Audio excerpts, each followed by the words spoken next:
안녕하세요. 네, 저는 손병극입니다.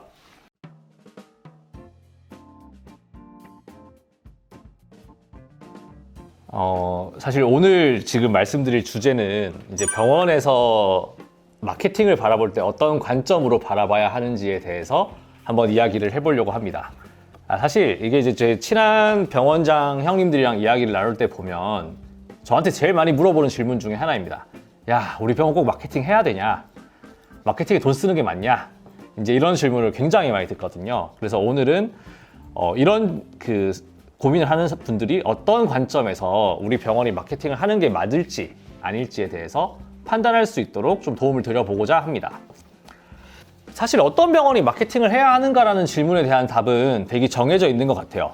단도직입적으로 이야기를 하면은 우리 병원이 수용할 수 있는 환자 수준을 충분히 채우지 못했다면은 그 병원은 마케팅을 무조건 해야 한다고 저는 생각합니다. 우리가 보통 얘기하는 풀캐파라고 보통 표현하지 않습니까? 우리 병원의 캐파만큼을 충분히 운영하지 못하는 병원, 환자가 줄이 너무 서 있어서 이 환자를 쳐내는데 급급하지 않은 병원이라면은 무조건 마케팅을 해야만 한다고 생각합니다. 제 형님들께도 얘기해요. 형님네 병원에 지금 환자를 더 볼 수 있는 여유가 있나요? 라고 물어봤을 때 정말 딱 한 번 도저히 환자를 더 볼 여유가 없다라고 하시는 분 딱 한 분 봤습니다. 사실 그분 같은 경우에는 추가 확장 계획이 없으시면은 굳이 마케팅을 할 필요가 없지만 그런 분들이 아니라면은 우리 병원에 어떻게든 더 환자를 늘리기 위해서 마케팅을 하는 것이 타당하다고 생각합니다. 그럼 왜 그럴까요? 제가 생각하는 가장 큰 이유는 병원이라는 공간에서 들어가는 비용이 대부분 이미 정해져 있기 때문입니다. 사실 우리가 환자 늘어난다고 임대료 더 내는 것도 아니고 환자가 늘어난다고 해서 간호사 선생님들을 더 많이 채용해야 되는 것도 아니고 어떻게 보면 이 환자가 늘어난다고 우리 병원에서 비용이 비례해서 늘어나는 것들이 크게 많지 않거든요. 그 말은 무슨 얘기냐면은 우리 병원의 매출이 높아지면 높아질수록 내가 가져갈 수 있는 순이익 구조가 좀 더 기하급수적으로 늘어난다는 것을 의미를 합니다.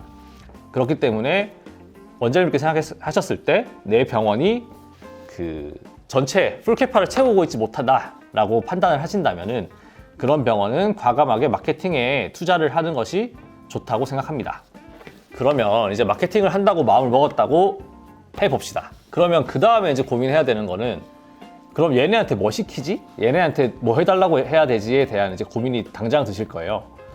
아마 이걸 위해서 이제 다양한 회사들을 만나 보시면은 대부분 그냥 이제 자기네들이 어떤 온라인 채널에서 아니면 어떤 오프라인 채널에서 이런 것들을 해주겠다라는 이야기들을 주로 하는 것을 아마 경험해 보셨을 겁니다. 물론 그런 얘기들이 틀린 이야기들은 아니지만 본질로 들어가면은 마케팅을 할 때 가져야 할 가장 중요한 목적은 우리 병원의 초진 환자를 늘리는 겁니다. 어떻게 생각하면 너무 당연한 이야기일 수도 있는데 요거를 좀 더 깊게 한번 생각을 해볼 필요가 있습니다. 병원의 매출이라고 하는 거는 결국에는 우리 병원을 내원한 환자 수 곱하기 객단가, 그러니까 환자 한 명이 지불하는 비용의 이제 총합으로 아마 저희 병원의 매출이 이루어질 텐데 그러면 결국에 이제 우리가 컨트롤할 수 있는 변수는 총 3가지인 거죠. 첫 번째는 우리 병원의 초진 환자 수를 늘린다. 두 번째는 우리 병원의 재진율을 늘린다. 마지막으로는 우리 병원에서 환자들이 쓰는 객단가를 높여나간다. 이제 매출이라는 걸 늘리려면 결국에 이 3가지를 하는 수밖에 없는데 마케팅은 그 중에서도 초진 환자를 늘리는데 집중하는 것이 좋습니다. 그럼 마케팅을 한다고 마음을 먹었으면은 그럼 이제 우리가 마케팅을 할 때 도대체 어떤 걸 목표로 가져야 하는가에 대해서 좀 이야기를 해보도록 하겠습니다.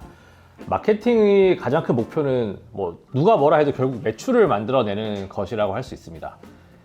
그러면 우리가 운영하는 병원에서는 도대체 매출을 어떻게 만들어내는가가 굉장히 중요한 질문일 텐데 요거를 하나의 공식을 기준으로 좀 세부적으로 설명을 해보려고 합니다. 병원의 매출은 결국 3가지 요소로서 정해지는 것 같습니다.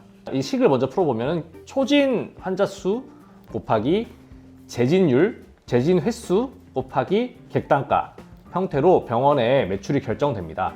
하나하나 살펴보면은 초진 환자 수라고 하는 거는 결국에 얼마나 많은 환자들이 우리 병원을 최초로 방문하는가에 대한 영역이고 재진 횟수라고 하는 거는 이 환자들이 한 번 오고 우리 병원의 어떤 의료 서비스를 경험을 해봤을 때 서비스가 좋다고 만족하는 어떤 그 척도가 된다고 생각합니다.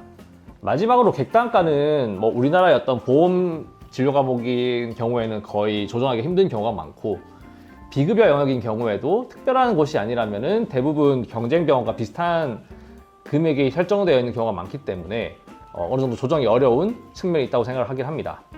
어쨌든 이렇게 이 세 가지 요소로서 매출이 결정이 되는데, 마케팅이라고 하는 거는 결국에 이 제일 앞단에 있는 초진 환자 수를 어떻게 늘려주는가를 가장 중요한 척도로 생각을 해야 합니다. 왜냐하면은 초진 환자 수를 결정하는 것은 실제로 보면은 이 병원의 의료 서비스가 얼마나 훌륭한지, 아니면 의사 선생님이 얼마나 좋은 치료를 갖고 있는지를 기준으로 결정되지 않는 경우가 많기 때문입니다.